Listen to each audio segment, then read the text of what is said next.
All right. Hey, everybody. So this is a little bit more of a darker topic. I wanted to make this video a lot earlier or before this tragic incident actually happened.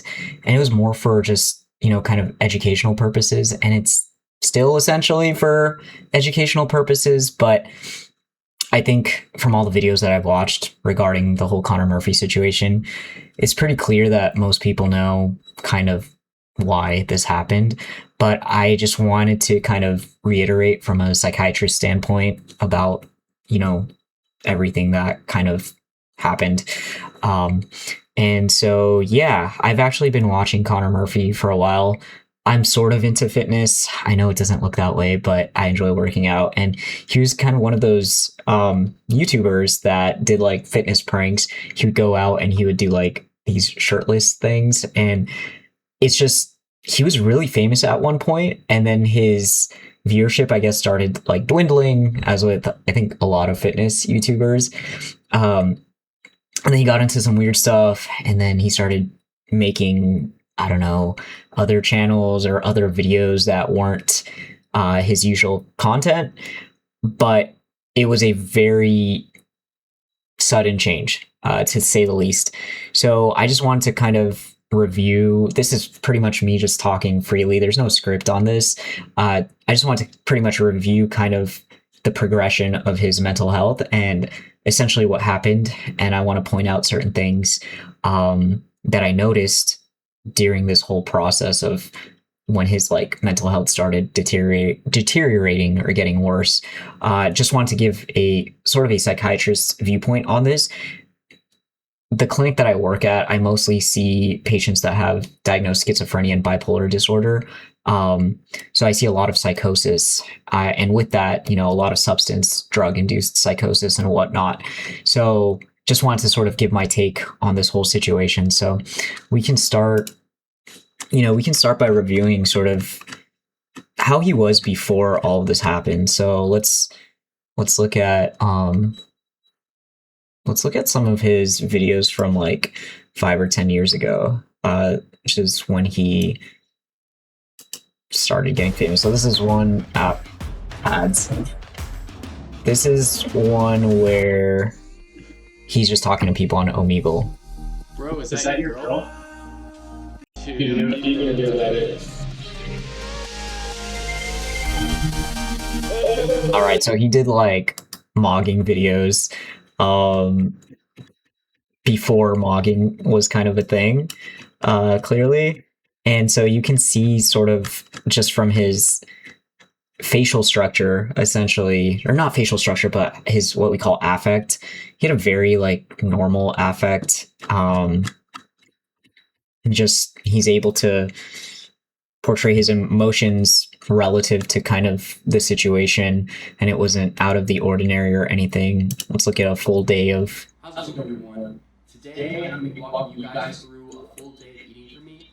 This is basically what I'll eat most days, if I'm not eating out with friends or anything like that. My diet's definitely not super clean, alright? I think that you can build a great physique while still having an enjoyable diet. I do keep track of macros though, so I will be showing you guys the. So this video's important to see what he was like, when he was talking, like essentially what he was like when he was just talking about a normal subject. So a very normal subject. And the reason I say this is a normal subject is, he's educating people. He's providing, normally he provides entertainment before he had the whole psychotic episode, but he was also providing education. Essentially, he was pretty much helping people in a way too, right? And his videos also sort of gave people some like confidence. There was, or at least some motivation to get better, to like, I don't know, maybe if you get a six pack or you look like him or whatever, you work hard in the gym, like you can go out, talk to girls like he does, right? So he was providing sort of something for people, and you can tell like the way he speaks, he's talking about something that has substance and that will educate or help somebody, right? And so that's what his entire YouTube channel was before, essentially. So it was pretty much providing education within the like normal realm of, you know, what people should be getting education on, right? And then also just like some entertainment things that sort of in a way worked as motivating people, young men essentially, to working hard at the gym or just anywhere else in their lives. So that was pretty much the bulk of his content as he was sort of becoming famous. And then let's go back to, you know, when things start to change here. So he's still doing his stuff, starts getting a little bit more intense. And I don't know if this is essentially where, you know, maybe he started using substances or whatnot. There's no way I can say. I don't have his full history, unless I did a psych eval. And even if I did do like a psych eval on him, it's very likely that I would not. I still wouldn't have, you know, the truth at that point. So his stuff starts getting a little bit more extreme, more intense, and then just one thing I want to point out is you can see essentially from his face like the changes that have been happening. And this could be just, you know, regular change with age, but you can see he's starting to lose, maybe, you know, one can say it's kind of that youthful look that's, you know, he's just getting older and he looks a little bit different as a result. But people say that the eyes are a gateway to the soul, right? You can clearly see from the last video and then even from this video the difference in his eyes essentially. And then obviously you see this one right here, you can just see that his eyes are completely different, and that's kind of when his downfall essentially happened. So like this video, for example, before quarantine that I might post, but other than that, you can sort of see from his eyes that there's, I don't know how to describe it. And in fact, I probably won't say anything because people can argue these are just natural changes. But from what I've seen clinically, there are changes that happen when people start being different, or, you know, maybe start becoming delusional or start using substances. Not saying this is when it happened, but there could be, he could have possibly started getting into things at this point, just because, and the reason, you know, is because the bags under his eyes just means less sleep. And some of the hallmark presentation of somebody that's using substances or getting too much dopamine in one way or another, or having a bipolar manic episode, is lack of sleep. And that lack of sleep presents with bags under their eyes. I mean, you can probably see it with me too, and this is just, you know, me not sleeping, but it gives a hint. It doesn't necessarily say exactly what it is. And in this video, honestly, it could be just he didn't sleep for last night or 2 nights in a row or something. I can never say, but could that have been because he was stressed out? Could that have been because he started using substances already? You honestly can't say. So let's go back here. So they got clearly a little bit more. Yeah, this is when it just full blown, just something happened here. So let's go to the point where, you know, he had a break. We've witnessed kind of how his mannerisms are when he's talking regularly and doing pranks. Now let's see how he's talking with his parents when he's trying to enlighten them. So what do you... Okay.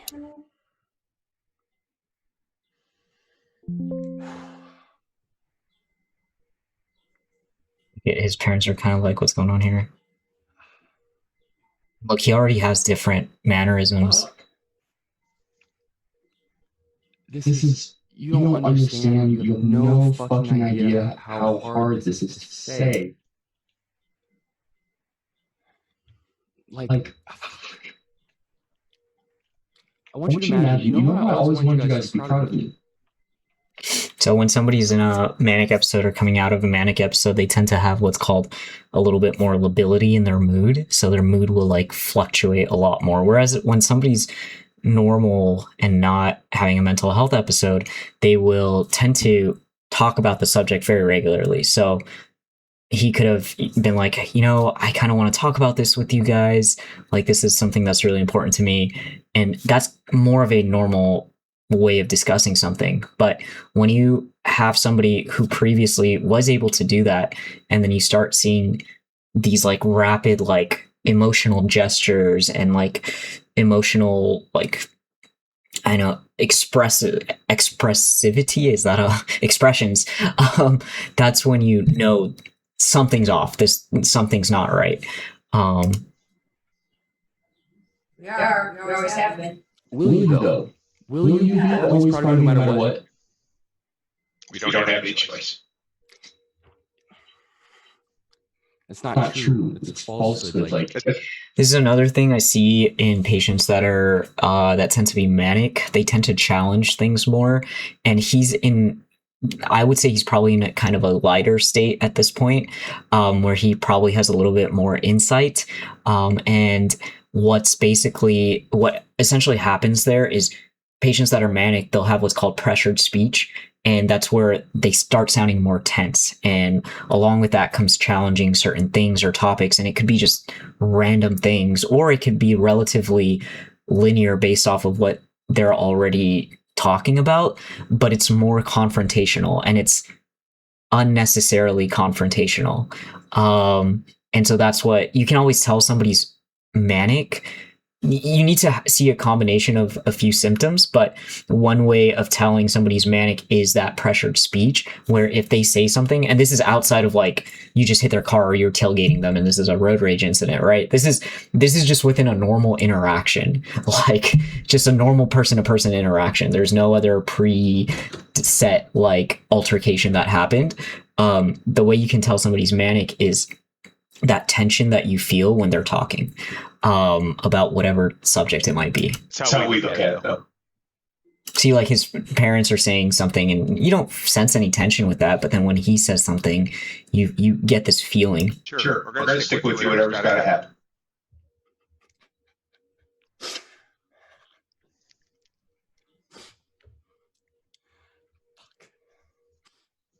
And then there's that emotional lability that you see.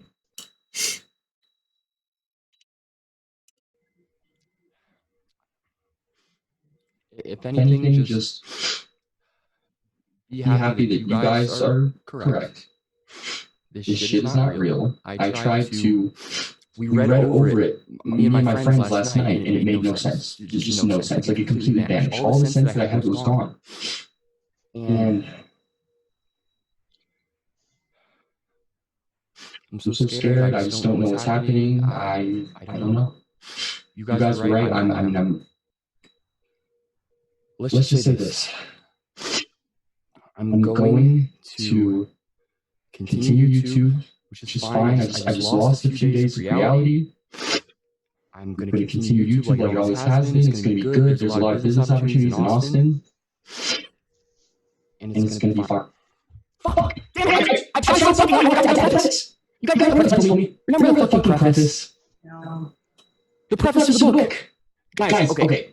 Hi guys, Connor Murphy here. Sorry, okay, I forgot to add the preface. Guys, just let you know, I'm in LA trying to be an actor, remember? Like, it's fucking coronavirus, there's nothing else to fucking do. So I'm practicing. Huh? That what you're doing? Are you fucking with us now? That's what you were doing? What do you mean? No, I'm adding one sec. Okay. Let me add the preface. So guys, just So this is not normal behavior at all. So nobody, it's going to sound bad. Nobody in their right minds acts like this, especially with their parents. And I think this was after, I might have the timeline wrong, but this was after he may have gotten hospitalized. So I forget exactly what happened, but I think people were looking for him. He was gone for a while, and maybe they were concerned that he did something. He made a video where he was going to end it all. He was super sad. And so somebody called the police, whatnot. I'm not exactly sure what happened, but this could be after that. And essentially he's trying to tell people and his parents that it was all sort of an act. He was faking everything. He's trying to become an actor. That doesn't happen. And that doesn't happen after, or that doesn't happen to the point where like somebody gets hospitalized at a psych ward. So that's essentially what did actually happen. He actually did go into the psych ward to UCLA, and let's go ahead and watch that video. So right here. Yes, I'm okay. I'm sorry it took me so long to tell you guys that. Because everything that happened, I was actually like which I'll talk about later in the video. But for those of you who don't know, wait, a few weeks ago I made a video where it appeared as though I was going to harm myself. Now, the explanation of why I made that video is much more complicated than you probably think. So I would really appreciate it if you watched this entire video. So a few days prior to making that video, I engaged in this spiritual ceremony where I took this mind-altering substance known as ayahuasca. This is a very powerful substance, and it caused me to act much differently than I normally would. I was not myself. So this is where the truth comes out, right? So he, like I said, he made a video telling himself, or telling YouTube or everyone that he was going to hurt himself, right? And apparently it was after he took ayahuasca. So ayahuasca, shrooms, I don't know where he got it from, how he took it, and he might explain later on in the video. But usually what I tell my students is that any sort of chemical, psychoactive chemical, usually meth does this, cocaine does it, shrooms do it, weed does it. Any sort of substance that that crosses the blood-brain barrier and impacts your neurochemicals directly can cause you to have psychosis. And psychosis exists in two different fields. One field is sort of the manic bipolar state, where people can go in and out of psychosis, and it's essentially similar to seizures. The other state is permapsychosis. It's where people develop schizophrenia and they have lifelong auditory, visual hallucinations, paranoid delusions, negative symptoms of like loss of motivation, like flat affect, not talking as much anymore, things like that. So he was semi-fortunate, not gonna lie, to get the manic one. I mean, I'm not gonna diagnose it. We'll turn back to, actually, let's go back to see what UCLA actually diagnosed him with. I'm going to tell you guys that. Okay. And I'm sorry it took me so long to tell you guys that. Because of everything that happened, I was actually put into a psych ward. Okay, so he puts everything here, all this information. So you can see he was at UCLA hospital. So when somebody gets hospitalized, they usually get hospitalized for one or two or three of three things. They're called 5150s or 5250s. Usually the first one's a 5150, which is a 3-day involuntary hold, because the person is either a danger to themselves, a danger to others, or gravely disabled.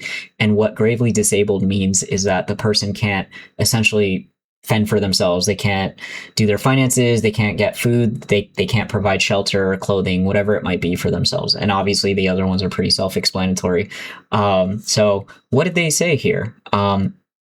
Patient demonstrates a marked alteration in his mental state compared with previous months, specifically with at least 1 week of grandiose and delusional thought content that he is God, enlightened with a special understanding of finding peace in the world, committed to sharing this message with his followers, and ending his life in order to prove he is God or godlike.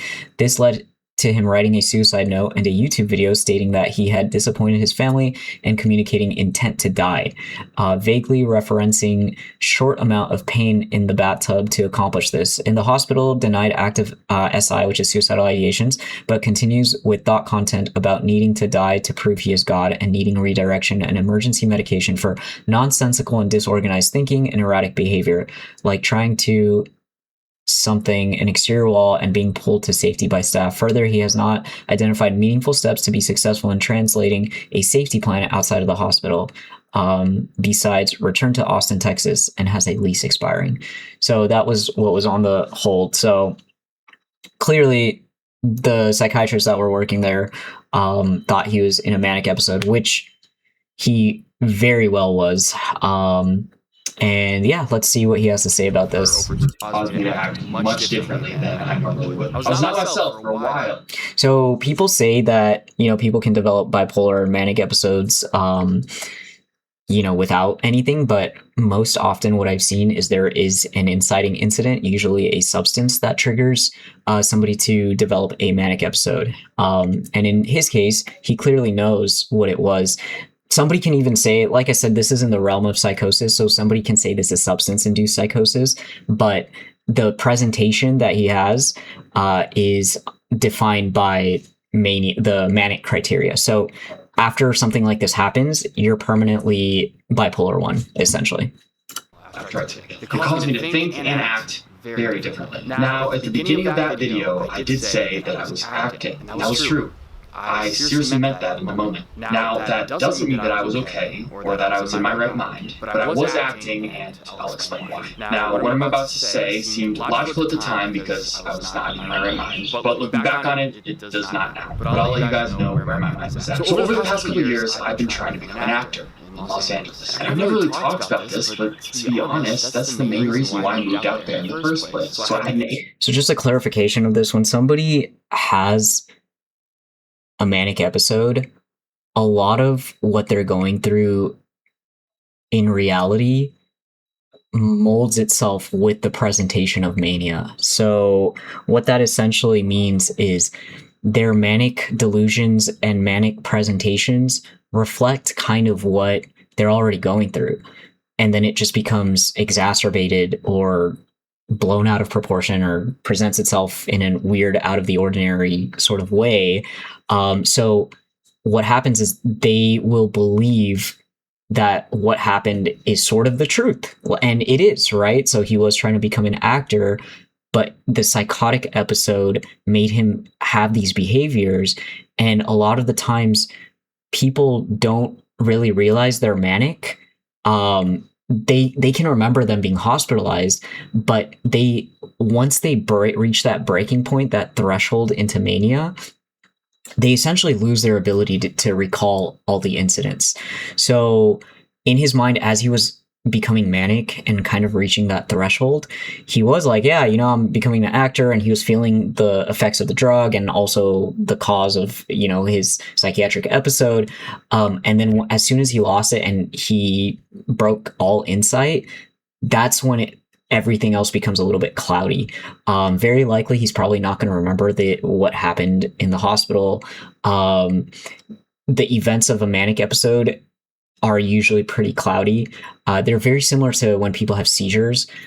Seizures present itself in a way where people have this hallmark presentation. It's called the post-ictal state. And the post-ictal state is like this confusion about what happened during the incident. And that's essentially how you know it's kind of a seizure. So Connor Murphy here, he very likely could remember sort of the beginnings of what was happening, and he's rationalizing it as normal, which in a way it was, but then it was blown kind of out of proportion, secondary to kind of the substances and the manic episode resulting from the substances.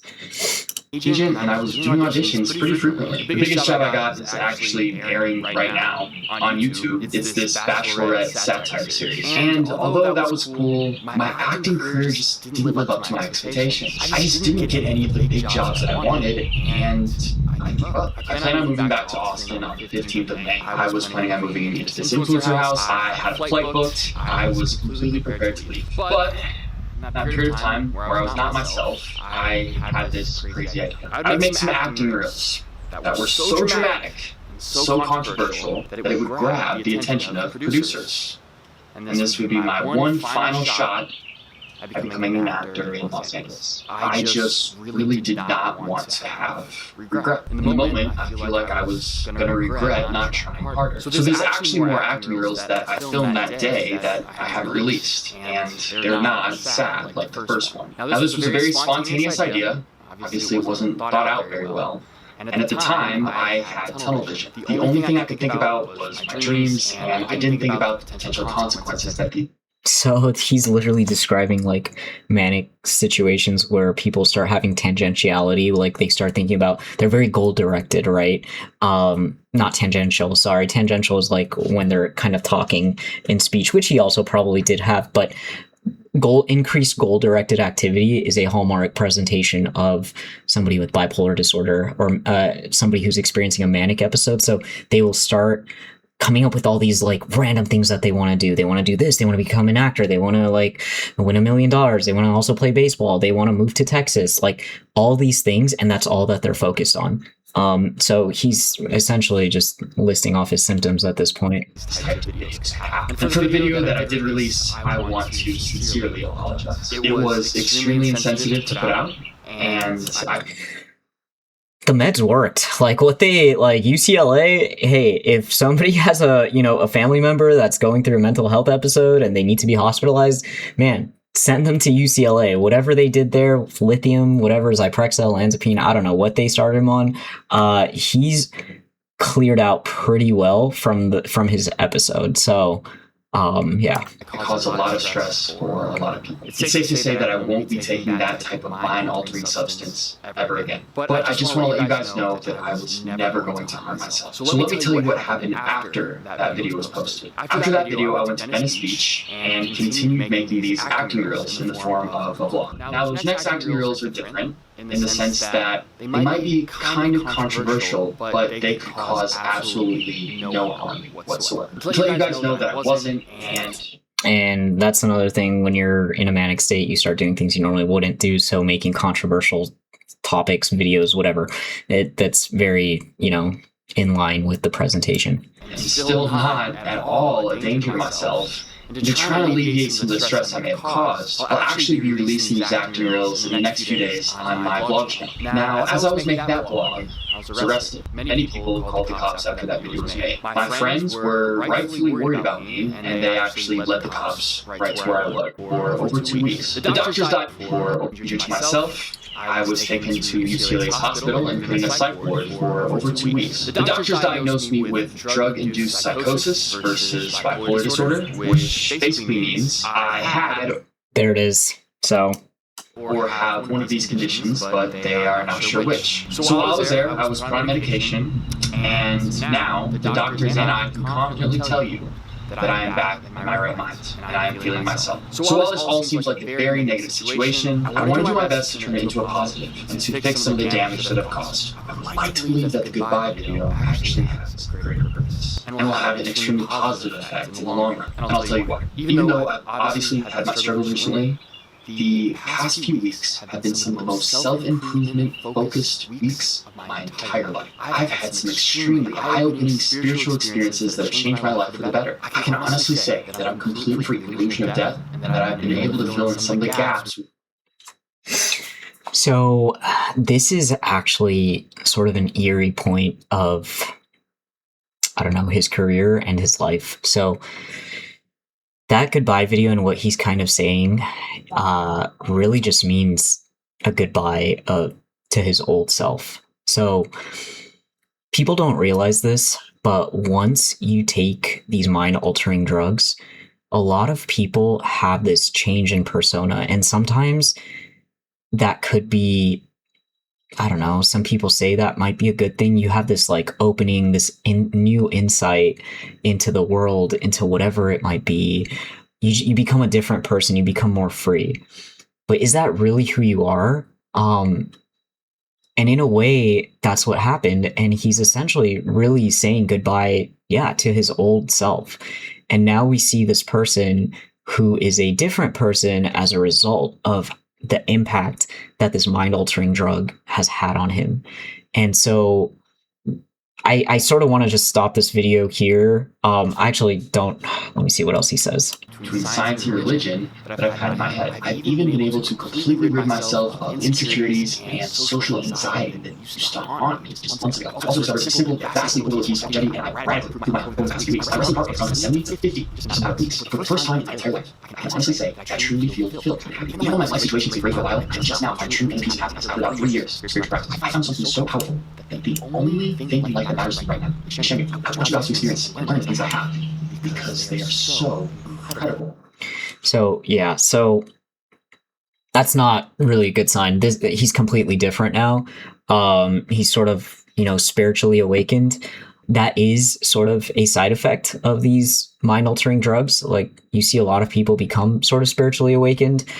And essentially, I think what happened here, it may not necessarily be a bad thing if this is as far as you let it go, but he's already not himself. Like, it's already over. The old Connor Murphy, after this point in time, after this episode, he's not coming back.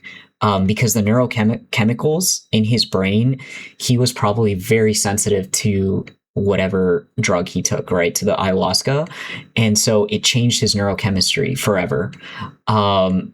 And very likely, he probably didn't or continued it. He didn't continue his medications after the hospitalization, so those neurochemicals were still kind of maybe out of whack or whatever, and it never got better. And as we'll see, he continued essentially using drugs. And one thing with manic episodes is once you have your first manic episode, you're essentially prone to manic episodes for the rest of your life. So the severity of it depends on the stress of it, the stressor. So usually if it's a substance, something directly that impacts those neurochemicals in your brain, usually drugs, you're very likely to have another manic episode, and it'll be a severe one, and it'll be harder to treat. So that's kind of the outcome of once you develop a manic episode. So it's really important for somebody who has this disorder to get good sleep, not use drugs, and get good sleep. Like, those are the main things. Like, you can have stress in life. If you only had one manic episode in your life, like, few stressors here and there won't break you. If you've had multiple manic episodes in your life, try to not have any psychological stress, and definitely don't do drugs, because it'll like make you reach that threshold, and you're a lot more easily able to reach that threshold. So let's see if there's a channel to a spiritual and self-improvement channel. And at this moment, this is far more important than my main channel. I will start making videos again sometime, but for right now, this is what I'm focusing on. So while I was in the psych ward, I had a lot of free time. And I used that time to plan out a 9-video series that's meant to change people's lives for the better. This is the first video. Over the next 8 days, I'll be releasing 8 more videos. One of those being the unreleased active. Every video will be released at 10 a.m. Eastern, 7 a.m. Pacific. Next videos are at surface level, but then they gradually get deeper and deeper. Yeah, so I'd never realized it, but that was pretty much the end. And it was, kind of ironic that when he said his goodbye, it was essentially symbolic of him saying goodbye to his former self, and announcing that to the world. So it gets even eerier. Just very strange how this whole thing plays out. And you'll see, I'm going to be pretty fast with this because this video is already super long. But let's just go back to his original channel. Okay. And then you can just see after that episode, so this was the final goodbye thing that he made, saying I am God. You can just see he just doesn't look well anymore. He starts making a bunch of different, like, very strange videos after that whole thing, trying to kind of go back to his former self, but really now he's starting to do some weird stuff here, acting a lot more different, as you can see kind of in the thumbnail there.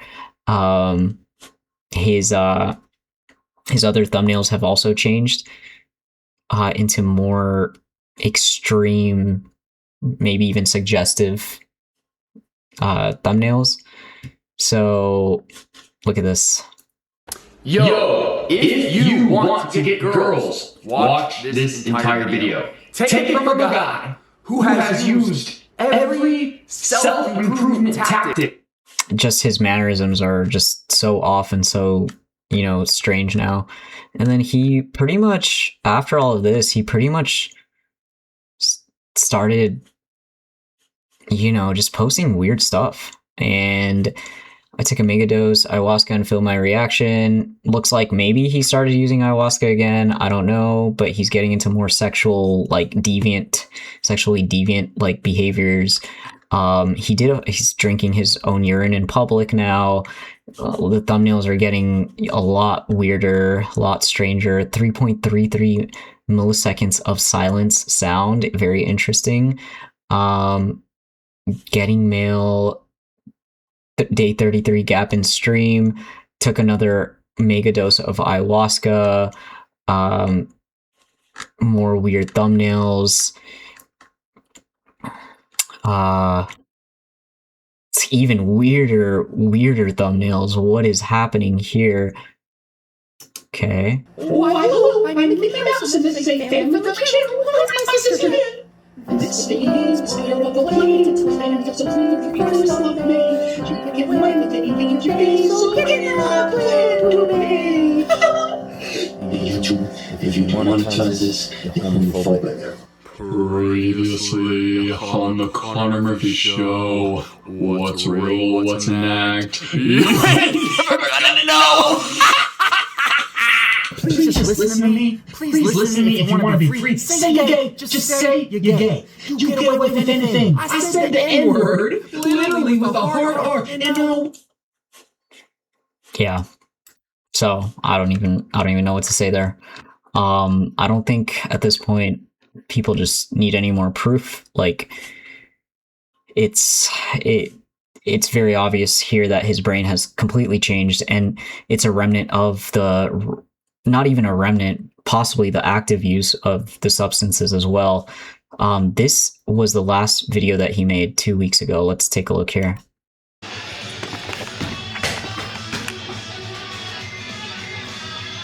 I'm absorbing the spirit of Elon!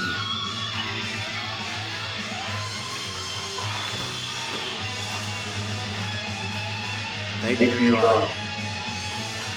For your sacrifice.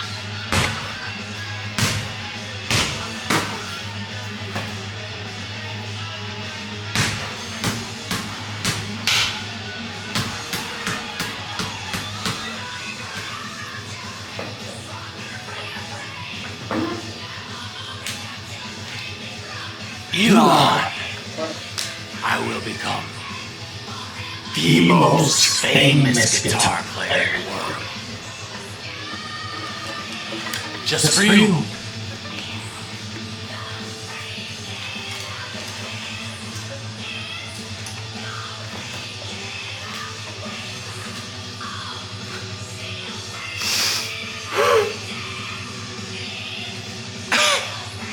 You motherfuckers have You motherfuckers have an unhealthy relationship with death. So that was pretty much the final video that he made, and it was crazy because the last words he said was, "You mother blah blah." Have something. I'm such a guy. I don't remember what people say. Have a weird relationship with death or something. Death was the last word he said in his videos. His "Rip Elon Muscular" was the last title of his video, of his most recent video. And in that, when he's saying Elon Muscular, he's alluding to himself, obviously, in this video. So, yeah, I think everybody already knows, how he had passed away. He was basically in, I forget, I think it was Thailand, maybe, or somewhere. He was in his lake house that he was renting, and they found him doing substances or something, or acting weird. He apparently, actually, why don't we take a video, or take a look at a video here. Okay, so looks maxing influencer Connor Michael Murphy drowns in Thai lake after bizarre security guard clash.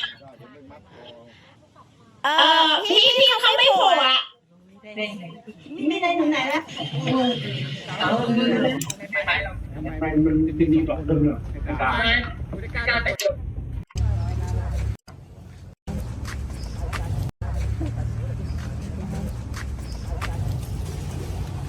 พอบอกว่าตัดดึงยาวอย่างเงี้ย So what happened was he was having erratic behavior. They found, drugs in his car or something. But he was outside after he had completely destroyed the walls of this lake house, and he was trying to get into an Uber. And since he was acting so weird, they didn't let him in. And then allegedly or something, they called the security or police or whatever, and they were trying to stop him. And then he ran, and then he jumped into a lake, and then he swam nonstop to the middle of the lake, and then he got tired and he drowned.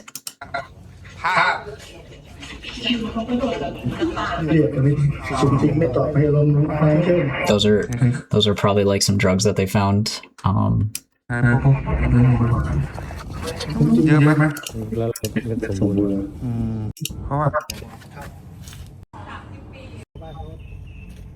And they also found syringes, so he was possibly injecting things as well. And this is what he did to the lake house that he was inside.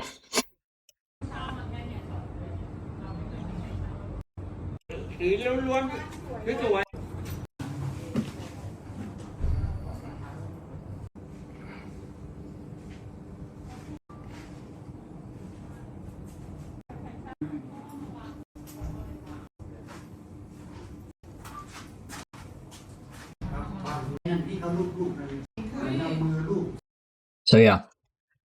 The takeaway from all of this is a lot of people don't know this, but whenever you have sort of an episode of psychosis or anything related to substances, it gets progressively worse each time you use substances. So it's pretty much like if you have a psychotic episode after you, or a paranoid episode after you smoke something like marijuana, right? It's actually a warning sign that you're allergic to that specific toxin or substance, and it's a good idea for you not to do it, because what happens from the psychiatric standpoint is if you keep doing it, your neurochemicals will permanently change and it'll cause you to be a certain way for the rest of your life. And there's no going back. There's getting back to a certain level of normalcy, but your life will be changed forever if you don't listen to that first or second warning. I've seen it a lot. You know, people will have one freak out after smoking marijuana, usually wax, something concentrated. And then we get them back to normal in the inpatient setting. Then they go back and then they do it again. And it might not even be the wax. It might just be regular marijuana, but their brains are primed to react a certain way now more easily. And so then they come back the next year or something, and now they have full-blown schizophrenia. And even once we stabilize them, they will have these remnant symptoms of hallucinations, amotivational syndrome, amotivation, delusions, whatever it might be. So the main takeaway from this, the whole timeline of his presentation, like, it really does make sense. Somebody can say he was gonna have it anyways, like his family had bipolar disorder, it wasn't the drugs, but it doesn't matter. Anybody can develop any sort of psychiatric issue. Your risk increases if there is a family history, but even if there isn't, if you take something that's very potent, that's unregulated, that crosses the blood-brain barrier, that's a stimulant and that's psychoactive, it can cause you to develop one of these disorders. So what I encourage pretty much all my patients and pretty much anybody, like, if you don't need to do drugs, don't do drugs, because like it could potentially mess you up for the rest of your life. And there's a lot of people that, you know, use drugs in the media and social media, whatever, and they're totally fine. That's common. But rarely we do see these episodes where, you know, 1%, 1 to actually like 0.5 to maybe like 4%. I don't really know what the range of it is, but there's a small chance that your life could be ruined forever. So don't do drugs.